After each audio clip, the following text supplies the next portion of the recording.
Des campings tout confort, il y en a aussi au Portugal. C'est là-bas que nous allons maintenant, mais loin des plages. Vous allez découvrir une région méconnue et donc beaucoup moins fréquentée, même en été, alors qu'elle est sublime et proche de la France, dans le nord du pays. On la surnomme le Portugal vert. Victoria David et Armel Exposito nous disent pourquoi. À perte de vue, des terrasses verdoyantes accrochées aux montagnes. Bienvenue au Tibet, portugais. Dans cette vallée du nord du pays, les parcelles dessinent un panorama sans doute unique en Europe. Oui. Bruno et Fernando cultivent du maïs sur l'un des petits coins de terre qui ont fait la renommée du village de Cistelo. Les terrasses permettent de s'adapter au terrain escarpé et d'utiliser l'eau de la rivière. On a un canal qui part du haut de la montagne et grâce à cette disposition en escalier, l'eau descend. Ici, impossible d'utiliser des machines. Ces parcelles cultivées à la main depuis le XVIe siècle sont aujourd'hui trop peu rentables et menacées de disparition. Il y a de moins en moins de jeunes comme moi en activité. Si on ne conserve pas ce patrimoine, on va finir par le perdre. Parfois, cette verdure cache d'autres trésors.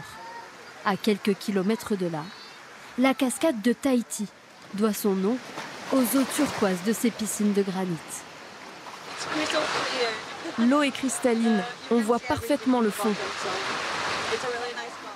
Ces deux amies portugaises ont fui le littoral bondé en été. Encore confidentiel, le seul parc national du pays compte des dizaines de chutes d'eau naturelles. Pour moi, c'est mieux que la plage. Pour moi aussi. Les gens ne connaissent pas trop cet endroit. C'est pour ça qu'il n'y a pas beaucoup de touristes. C'est notre secret. Sûrement, car ces cascades en ont découragé plus d'un. Suivons le cours de l'eau. Le fleuve Lima nous mène au cœur de l'un des plus anciens vignobles d'Europe. La vigne a l'air bien là. Oui, elle est vraiment bien. On a fait du bon travail. Francisco produit du vin vert.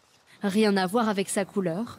L'adjectif désigne un vin jeune, mis en bouteille 4 mois après les vendanges, mais pas que. C'est aussi parce que la région est verte. Les vignes, les forêts, les châtaigniers, tout est vert. Il pleut beaucoup l'hiver ici.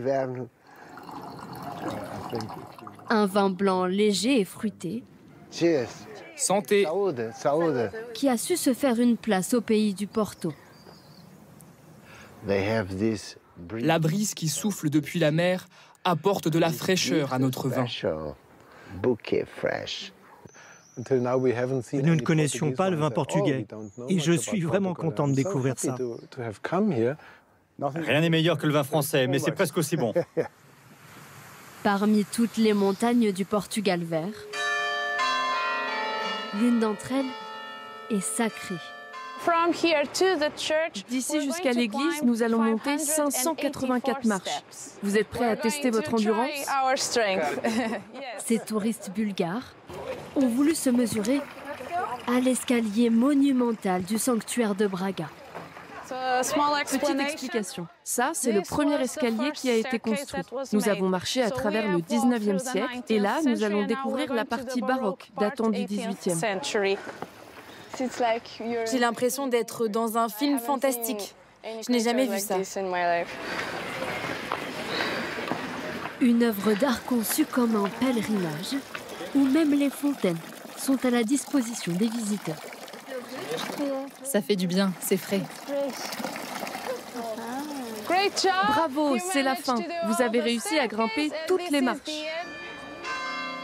Tout en haut, le Portugal vert nous offre son plus beau visage, comme pour nous féliciter d'être arrivés jusqu'ici.